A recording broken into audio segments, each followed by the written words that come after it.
बच्चों, एक महत्वपूर्ण टॉपिक है इसका ला शातेलिए का नियम। ये बहुत ही महत्वपूर्ण है और हमेशा काम आएगा, इसलिए इसको बहुत ध्यान से समझिए। इसके अनुसार किसी उत्क्रमणीय अभिक्रिया में ताप, दाब या सांद्रण में परिवर्तन करने से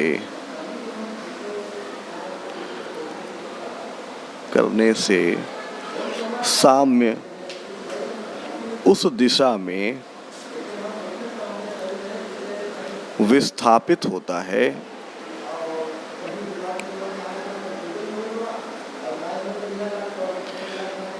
जिधर वह किए गए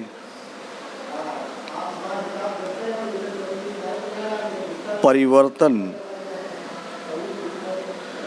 के प्रभाव को दूर करने में सहायक हो। ये ला शातेलिए का नियम है। हम इसको एक बार फिर से बोलते हैं कि किसी उत्क्रमणीय अभिक्रिया में ताप, दाब या सांद्रण में परिवर्तन करने से साम्य उस दिशा में विस्थापित होता है जिधर वह किए गए परिवर्तन के प्रभाव को दूर करने में सहायक हो।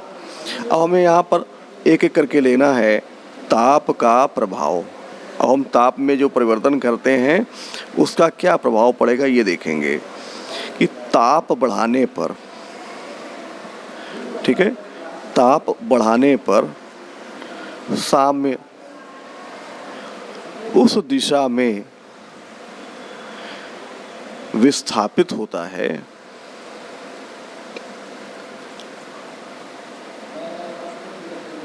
जिधर ऊष्मा का शोषण होता है, जिधर ऊष्मा का शोषण होता है। इतना समझ गए। अब जैसे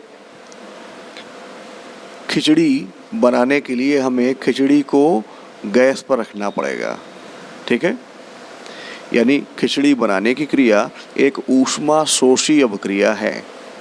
क्लियर हो गया। तो इसमें खिचड़ी ऊष्मा को अवशोषित करती है और तब पकती है, यानी यहाँ पर ऊष्मा को सोख कर अभिक्रिया आगे बढ़ रही है, ठीक है। तो ये दिशा क्या हुई? अग्र दिशा हुई। तो ताप बढ़ाने पर साम्य अग्र दिशा में जाएगा, अर्थात खिचड़ी बनाने की गति बढ़ेगी। जितना हम गैस की फ्लेम बढ़ाएंगे उतनी ही तेजी से खिचड़ी बनेगी। अब समझ में आ गया। अब आते हैं दूसरा वाला, दाब का प्रभाव। कि दाब बढ़ाने पर साम्य उस दिशा में जाएगा, विस्थापित होगा जिधर आयतन में कमी होती है, आयतन में कमी होती है। यहाँ पर आपको ध्यान ये रखना है कि मान लिया आपने एक अणु नाइट्रोजन का और 3 अणु हाइड्रोजन के लिए, इनकी क्रिया से 2 अणु अमोनिया बनी, तो लिए गए 4 अणु मिले 2 अणु, तो इस क्रिया में आयतन घट रहा है। अर्थात अमोनिया बनाने की क्रिया कैसी है? आयतन में कमी होने की क्रिया है। तब इस क्रिया में जब दाब बढ़ाएंगे तब साम्य आगे बढ़ेगा, अर्थात अमोनिया ज़्यादा बनेगी। समझ में आया। अब आते हैं तीसरा वाला, सांद्रण का प्रभाव।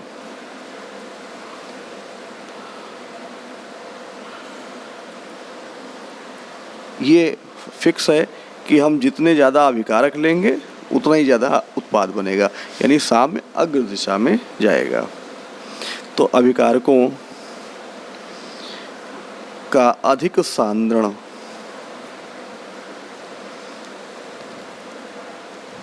लेने पर साम्य अग्र दिशा में जाएगा।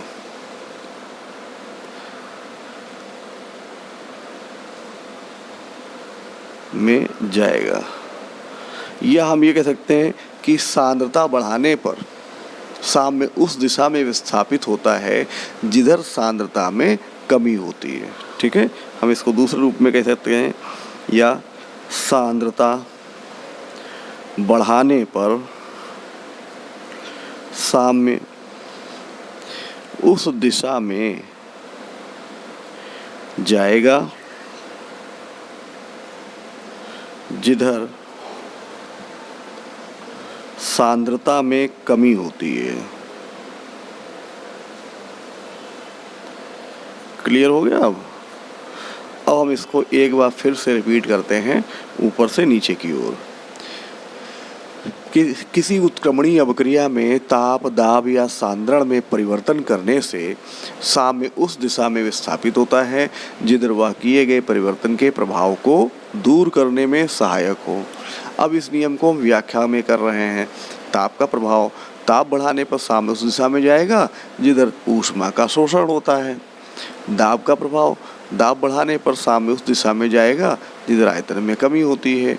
सांद्रता का प्रभाव अभिकारकों का अधिक सांद्रण लेने पर या सांद्रता बढ़ाने पर साम्य उस दिशा में जाएगा जिधर सांद्रता में कमी होती है। अब यहाँ हमें ताप के प्रभाव से ये देखना है कि अवक्रियाएं दो प्रकार की होती हैं, एक है ऊष्माक्षेपी अवक्रिया और एक है ऊष्मा शोषी अवक्रिया। तो ऊष्मा शोषी अवक्रिया ऊष्मा को अवशोषित करके आगे बढ़ती हैं अर्थात उत्पाद बनाती हैं। तो ऊष्मा शोषी अवक्रियाओं के लिए ताप बढ़ाने पर साम्य अग्र दिशा में जाएगा, जबकि ऊष्माक्षेपी अवक्रिया क्रिया करने के बाद ऊष्मा उत्पन्न करती हैं अर्थात वह ऊष्मा उत्पन्न करती हैं। तो उन अवक्रियाओं के लिए ताप बढ़ाने पर साम्य पश्चिम दिशा में जाएगा। ठीक है, ऊष्मा शोषी अवक्रियाओं के लिए ताप बढ़ाने पर साम्य अग्र दिशा में जाएगा। ऊष्माक्षेपी अवक्रियाओं के लिए ताप बढ़ाने पर साम्य पश्चिम दिशा में जाएगा। इतना समझ में आ गया? दाब बढ़ाने पर जब अवक्रिया में आयतन घट रहा होता है, यानी अभिकारक अणु ज़्यादा है, उत्पाद कम है, तब दाब बढ़ाने पर आयतन बढ़ेगा। दाब बढ़ाने पर साम्य अग्र दिशा में जाएगा। अगर यही क्रम उल्टा हो कि कम अणु लिए ज़्यादा अणु मिल जाए तो कहते हैं अवक्रिया में आयतन बढ़ रहा है, उस समय दाब बढ़ाने पर साम्य पश्चिम दिशा में जाएगा। क्लियर हो गया अब? और सांद्रता में हमने बताया है कि सांद्रता बढ़ाने पर साम्य सदैव उस दिशा में जाएगा जिधर सांद्रता में कमी होती है, अर्थात अभिकारक ज़्यादा लेंगे तो इधर सांद्रता घट जाएगी यानी उत्पादों की, तब साम्य अग्र दिशा से अग्र दिशा में जाएगा जिससे उत्पाद अधिक बनेंगे। क्लियर हो गया? अब इसके लाशा तेलीय नियम के जो मुख्य बिंदु हैं वो क्या है, हम आपको अभी बताए हैं, ओरली बताए हैं कि ताप का प्रभाव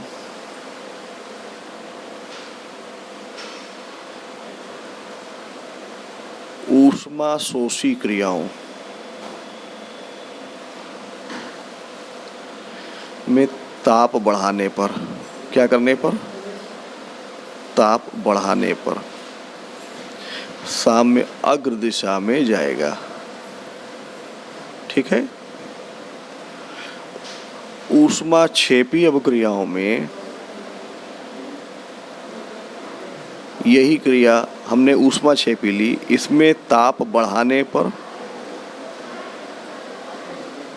साम्य पश्चिम दिशा में जाएगा। ठीक है,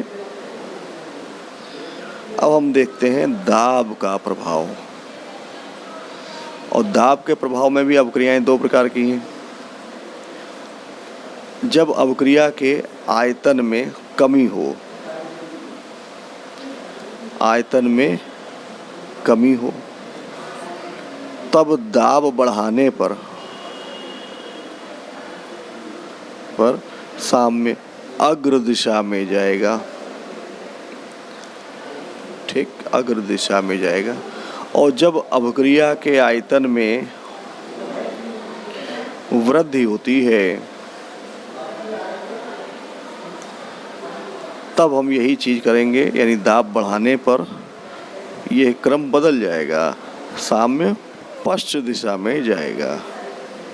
इतना समझ में आ गया सबको? यह पॉइंट आपको याद रखना है कि ऊष्मा शोषी क्रिया के लिए ताप बढ़ाएंगे तब साम्य अग्र दिशा में जाएगा।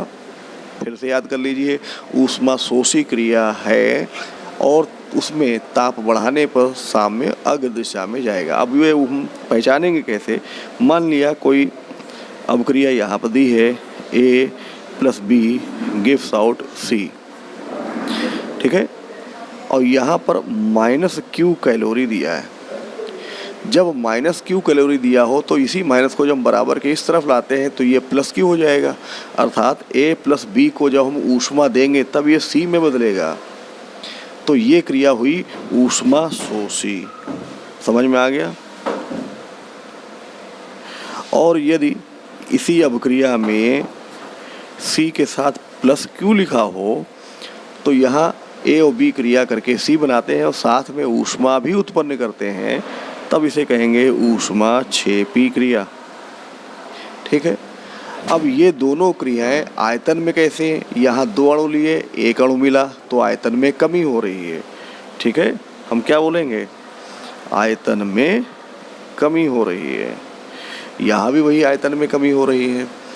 आयतन में वृद्धि कब होगी? देखें, 2A gives out 3C + B।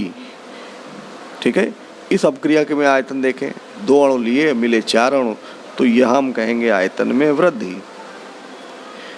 अब समझ में आ गया आयतन में कमी कब होगी, वृद्धि कब होगी। तो यहाँ पर आपको महत्वपूर्ण चीज़ है लाशा तेलिए में जो याद करना है वो ये है कि ऊष्मा शोषी अभिक्रिया है तब ताप बढ़ाने पर साम्य अग्र दिशा में जाएगा, और यदि ऊष्मा क्षेपी क्रिया है तब ताप बढ़ाने पर साम्य पश्चिम दिशा में जाएगा। दाब कब बढ़ाएं? जब दाब बढ़ाएं कि आयतन में कमी हो रही हो। ठीक है, तो जब अभिक्रिया के आयतन में कमी हो रही है तब हम दाब बढ़ाते हैं, उससे साम्य अग्र दिशा में जाएगा। और यदि अभिक्रिया के आयतन में कमी हो रही है, वृद्धि हो रही है, जैसे यहाँ 2 से 4 मिले, तब दाब बढ़ाने पर साम्य पश्चिम दिशा में जाएगा। अब समझ में आ गया होगा सबको।